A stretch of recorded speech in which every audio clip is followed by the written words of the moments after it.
Donald Trump will later today be inaugurated for the second time as US president. Trump has already made waves in the weeks before his return to office, threatening mass deportation of undocumented migrants on day one, tariffs on Canada and Mexico, and he's also expressed his wish to acquire Greenland for the United States.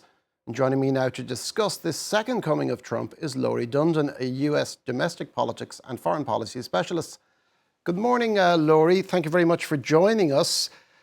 What can we expect to see in the opening days of this second Trump administration?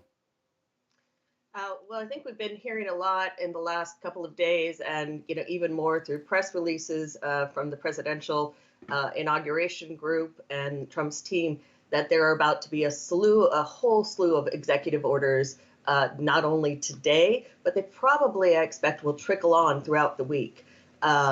Given that an executive order, just to clarify, is an authorization of anything that can come under the president's authority that he can instruct to his ministries, executive agencies, to implement directly without having to go to Congress, without having to have public consultation or any other action. These can be signed, implemented, kickstarted, and that's his philosophy is let's get going on day one. He's been making campaign promises throughout the year on what that long list of items would be, and his teams then have had plenty of time to prepare for it. So they have drafts and drafts of executive orders. We'll see which ones come out today, and which ones are signed immediately today, and which ones kind of keep trickling through. And Trump has already caused quite a bit of alarm in some foreign capitals, notably Canada, but also Denmark and the European Union, particularly about this resurrected plan to acquire Greenland for the United States. How serious can this be, and what might the ramifications be for Europe beyond the geopolitical? Well, there's obviously the ramifications of the Greenland conversation and anything else that will pop out suddenly from the Trump White House. That occurred all throughout his first term in office, potentially withdrawing from NATO entirely, reaction in Syria, withdrawal of troops in different places. Trump is known for that. But in terms of Europe's concerns, and I think a number of countries around the world, there are a number of policy teams that have been hedging and preparing for the just in case Trump comes back scenario. And what I mean by that is they knew there would be a tough Trump wanting transactional foreign policy, utilizing trade as a foreign policy weapon, leveraging it, utilizing trade for leverage in non-economic negotiations, and just, all around potentially backing out of long-term traditional bilateral relationships. So a number of countries have put brainstorming sessions in place and potential policy alternatives. So they have some idea of how they could respond. Now we'll just wait and see what happens. And with regard to foreign policy, Trump has said that the war in Ukraine, for instance, should end, and not necessarily favorably for Kyiv. It's his friendly relationship towards Vladimir Putin and Russia is well documented. In fact, it goes back decades. Is this an ominous moment for Volodymyr Zelensky and Ukraine? It looks like it will be. It looks like, Ukraine's red line of not giving up any territory is not realistically where the negotiations will even end up starting. But that's all hard to say. That's all speculation. What is clear is that both sides have been trying to land grab as much as, and position themselves for negotiations to start immediately once Trump came into office.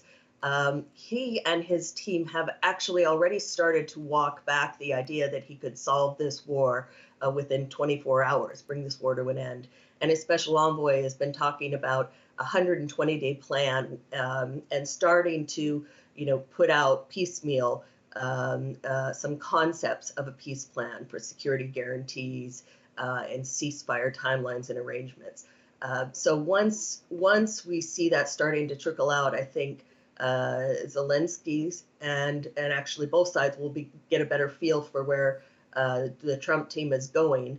And it looks like it's going to be more nuanced, than just a flat give Putin what he wants answer. But it may still be far from what Zelensky is hoping for.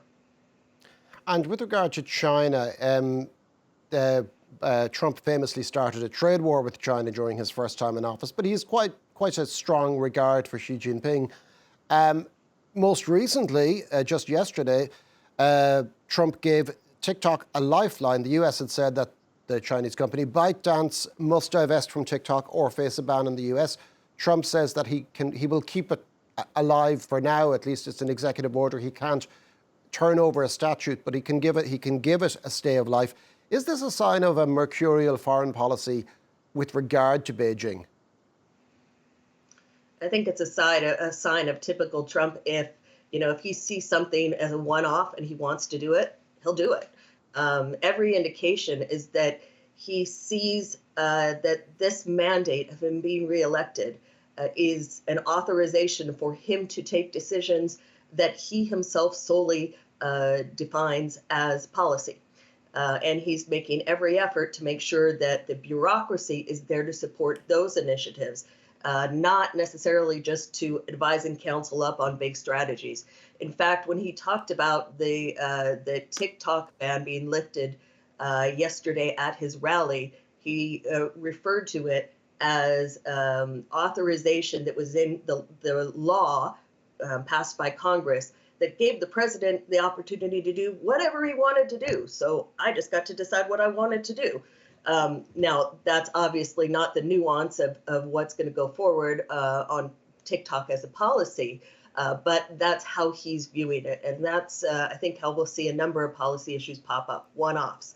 That said, they have made a very strong effort in the last 75 days of the transition, and I think less well known, even well before that, to put some experienced policymakers in place that are already vetted as loyal and aligned with Trump's general policy orientations.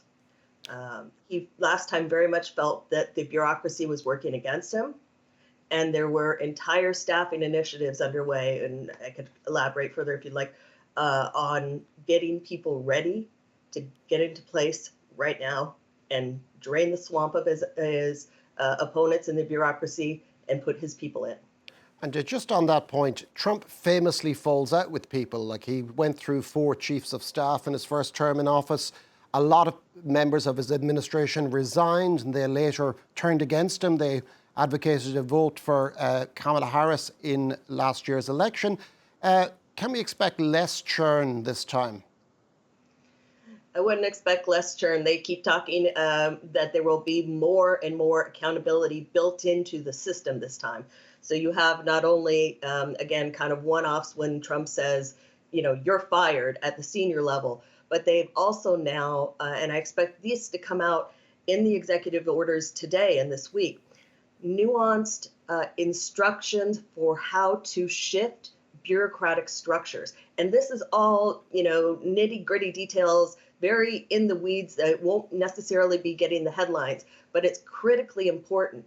They are expected to change a hiring authority, which will allow up to 50,000 non-political permanent bureaucrats who work across government agencies to now be fired at will, just like those, large, the senior folks you just referred to.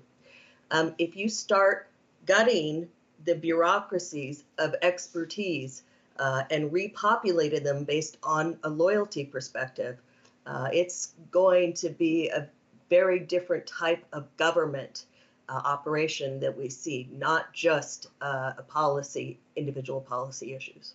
Thank you very much for that, Laurie Dundon.